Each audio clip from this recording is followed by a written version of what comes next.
बात करते हैं कि शायद 2047 तक डेवलप्ड नेशन बनाया जाए, तो इस चीज की कितनी संभावना है कि, और क्या आपको दिखता है कि हम उस तरफ बढ़ पाएंगे, स्पेशली इस करंट जियोपॉलिटिकल सिनेरियो में?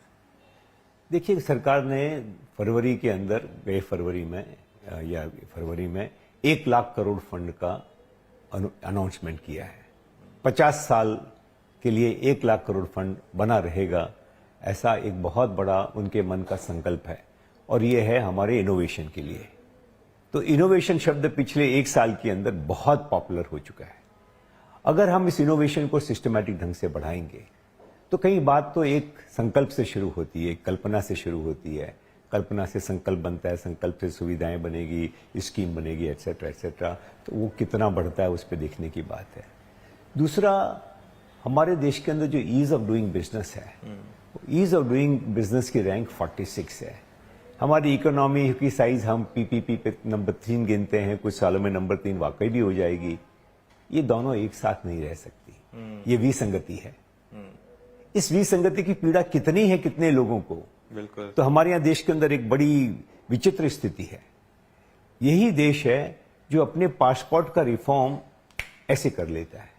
कल्पनातीत पासपोर्ट का रिफॉर्म हुआ, कल्पनातीत पेमेंट का रिफॉर्म हुआ, कल्पनातीत वैक्सीन के सर्टिफिकेशन का रिफॉर्म हुआ, वैक्सीन डिसेमिनेशन का रिफॉर्म। तो कुछ बातें हैं, अब मैं पब्लिक प्लेटफॉर्म पे ज्यादा उसकी डिटेल में बात नहीं करूंगा, लेकिन मैं जनता को सोचने के लिए कहूंगा कि कौन सी बातें रिफॉर्म होती है और कौन सी बातें रिफॉर्म नहीं होती है। तो क्यों हमारा लैंड रिफॉर्म नहीं होता, क्यों हमारे जीएसटी के अंदर आज जो जीएसटी की प्रतिभा दिखती थी, प्रॉमिस दिखता था, आज उसके अंदर काफी लोगों को दिक्कतें आने लगी। इतना कंफ्यूजन होता है उसके ऊपर भी, खास तौर से इतने सब। तो कि ये कंफ्यूजन कौन पैदा करता है? तो हमारा एक जो काउंटर सिस्टम है, हमारे देश का एक दुर्भाग्य है अनुज। और वो दुर्भाग्य ये है कि ये देश जो इतना प्रतिभाशाली एंटरप्राइजिंग देश था, उसके अंदर एक रेंट सीकर का क्लास बहुत बड़ा बन गया है। तो रेंट सीकर कौन होता है कि उसके पास जो टुकड़ा है वो खुद एक्सप्लॉइट नहीं करता, लेकिन उस पर आने जाने वाले से वो रेंट लेना चाहता है। तो ये दुर्भाग्य है। हम देखते हैं कि जिनको हम नेता बोलते हैं, जो हमारा सरकारी नौकर है, जो हमारा प्राइवेट सेक्टर है, सब जन अपनी परिस्थिति के अंदर कुछ समर्थन पाने के बाद में वो दूसरों को आना नहीं देता, या उसका रेंट सीकिंग करता है कि डिसप्रोपोर्शनेट मैं उससे कमा लूं। और हमारी क्लासिक स्टोरी थी बीएससी एनएससी की, वो स्टोरी थी। बीएससी जब रेंट सीकिंग इंस्टीट्यूशन हो गया तो बीएससी को एनएससी ने पछाड़ दिया। तो ये बहुत अद्भुत उदाहरण है।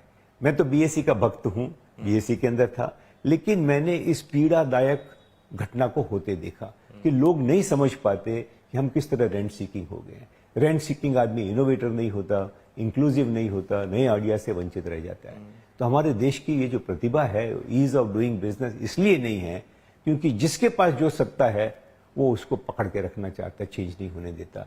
तो ये हमारा ये जो भय है 2047 अगर होना है तो उसके लिए ये 2 बातें बहुत जरूरी है।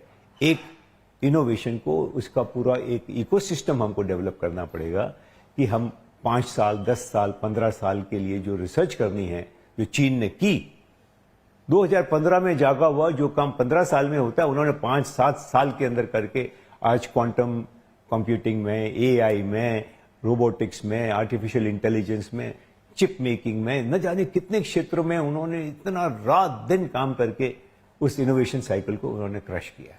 हमारा तो बहुत दूर है।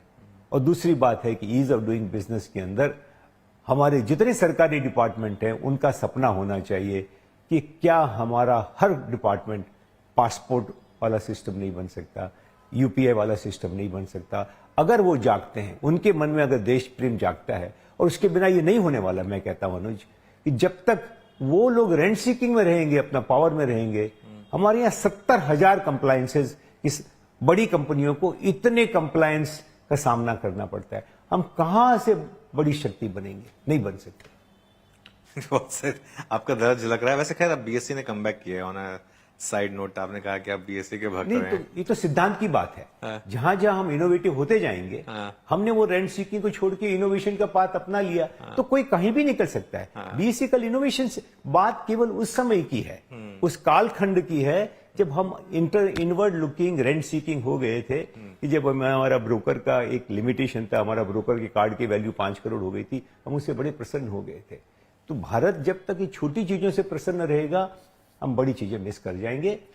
प्रधानमंत्री ने तो अपनी तरफ से 1 लाख करोड़ फंड बना के उनका जो सपना है उसके बारे में बात कही, लेकिन उसे आगे बढ़ाना है, हमारे लिए नया है। उसके लिए हम कहते हैं कि पूरा देश एक साथ चले। हमारे यहाँ कई टुकड़े हो जाते हैं, जैसे कि सेंटर और स्टेट में विभाजन हो जाता है, उसके अंदर जहां कोएलिशन सरकार है वहां फिर विभाजन हो जाता है, मिनिस्ट्री और ब्यूरोक्रेसी में विभाजन हो जाता है।